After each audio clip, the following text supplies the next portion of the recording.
अमर उजाला फिलहाल पहुंचा हुआ है एस्टोनिया। इस पूरे इलाके में नाटो की नस दबी हुई है, जहां एक छोटी सी गलती पूरे दुनिया को युद्ध की विभीषिका में झेल सकती है। ये बॉर्डर जितना यहाँ पर आपको ठंडी दिखाई पड़ रही है, वो सरगर्म बना हुआ है। सबसे ज्यादा निगाहें यूक्रेन के बाद अगर कहीं पर है पूरी दुनिया की, और खासतौर से अमेरिका और ईयू की, वो इस पर है। मैं आपको बता रहा हूँ कि यहाँ पर जब पुतिन का नाम आते ही लोगों के एकदम से कान खड़े हो जाते हैं। उनको लगता है पता नहीं क्या होने वाला है। नमस्कार, मैं हूं राजकिशोर। अमर उजाला फिलहाल पहुंचा हुआ है एस्टोनिया। एस्टोनिया और ये जो मेरे पीछे आप देख रहे हैं पानी बहता हुआ, काफी तेज करंट है। इधर शांत आपको नदी दिखाई पड़ रही है क्योंकि ये इसका बैक वाटर है। उधर आप देख सकते हैं करंट है, और जिधर करंट है उसके साथ ही जो चार दीवारी आप देख रहे हैं ना, उसके ऊपर थोड़ा झंडा जरा आप देखिए, वो रशिया का झंडा है।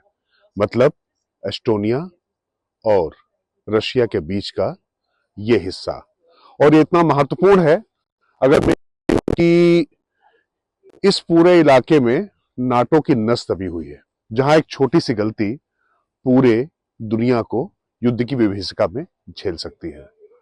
और यूं समझ लीजिए कि एस्टोनिया छोटा सा देश है, 1.3 मिलियन यानी 13 लाख से कुछ ज्यादा सिर्फ आबादी है। लगातार आबादी कम भी होती जा रही है। उनकी अपनी कोई बड़ी यहाँ पर उनके पास फाइटर जेट नहीं है, ना बड़ी छावनी बनी हुई है। अगर आप देखेंगे तो ये जो पुल आप देख रहे हैं, ये ओपन बॉर्डर है, यहाँ से रशिया से लोग आ जा सकते हैं। और जब मैं यहाँ पर खड़ा हुआ हूं तो इस समय थोड़ा सा तनाव हो गया, क्योंकि रशिया की तरफ से कुछ ऐसा एस्टोनिया के जो सरकार है, जो एस्टोनिया के सुरक्षा बल है, उनका आरोप है कि यहाँ से कुछ इन्फिल्ट्रेशन की कोशिश की गई है, घुसपैठ की कोशिश की गई है, या यूं कहें कि सीमा की मर्यादाओं का उल्लंघन किया गया है। तो तनाव बढ़ा हुआ है, क्योंकि यूक्रेन और रशिया जो वार चल रहा है, भले ही यूक्रेन नाटो का सदस्य नहीं था, लेकिन ये ध्यान रखिए कि एस्टोनिया नाटो का सदस्य है, और यूक्रेन को नाटो ने बाद में समर्थन दिया है। तो इसलिए यहां पर नाटो की प्रतिष्ठा लगी हुई है, और इटालियन जो एयरफोर्स है वो यहाँ की हवाई सीमाओं की सुरक्षा करती है, और बल्कि इसको कहते हैं नाटो लाइन कह सकते हैं आप, कि उसकी यानी नॉर्थ अटलांटिक ट्रीटी ऑर्गेनाइजेशन जिसको हम कहते हैं, अगर कुछ भी रशिया यहाँ पर हरकत करता है तो नाटो सीधे सीधे उसके लिए यहाँ पर जवाब देगा। और ये नार्वा जिस इलाके में हम हैं, यहाँ पर अगर मैं आपको ये बताऊं कि रशियन आबादी लगभग 80% के आसपास है। 80% रूसी मूल के लोग हैं, और वही भाषा ज्यादा बोलते हैं, एस्टोनियन कम बोलते हैं। और इसको लेकर भी बहुत सारी चीजें चल रही हैं। छोटा सा मुल्क है, लेकिन ये जो लाइन में कह दूं कि ये हमेशा सबकी निगाह पे रहती है, और नाटो के लिए बहुत ज्यादा महत्वपूर्ण है।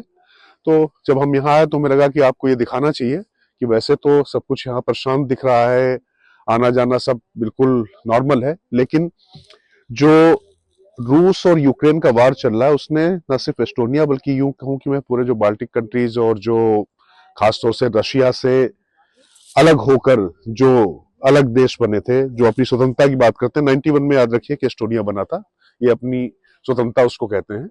तो उसके बाद से ये लोग लगातार, मतलब जो यूक्रेन के वार के को लेकर, चाहे यहाँ कोई आम आदमी हो, कोई राजनीतिक व्यक्ति हो, वो सबसे ज्यादा इसी पर बात करना चाहता है।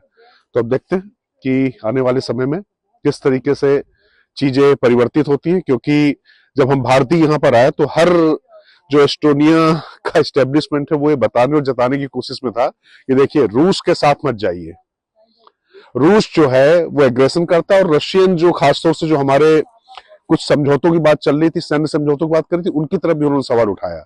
वो अलग बात है, उनके पास इस बात का जवाब नहीं था कि रूस कैसे सब पूरे यूरोप को, चाहे जर्मनी हो, सबको गैस दे रहा है और सबको गर्म रख रहा है। बहुत ठंडा मुल्क है। आप देख रहे होंगे कि ये जो वेशभूषा यहाँ पर पहननी पड़ी है, कोई फैशन के लिए नहीं है। यहाँ पर ये अनिवार्य है, अपरिहार्य है, इसके बगैर आप सरवाइव नहीं कर सकते हैं। तो रूसी गैस से यहाँ के लोग गर्म रहते हैं, लेकिन फिर भी जो दुनिया की स्थिति है, मैं आपको कहूं कि नाटो के लिए, अमेरिका के लिए बड़ा चैलेंज है।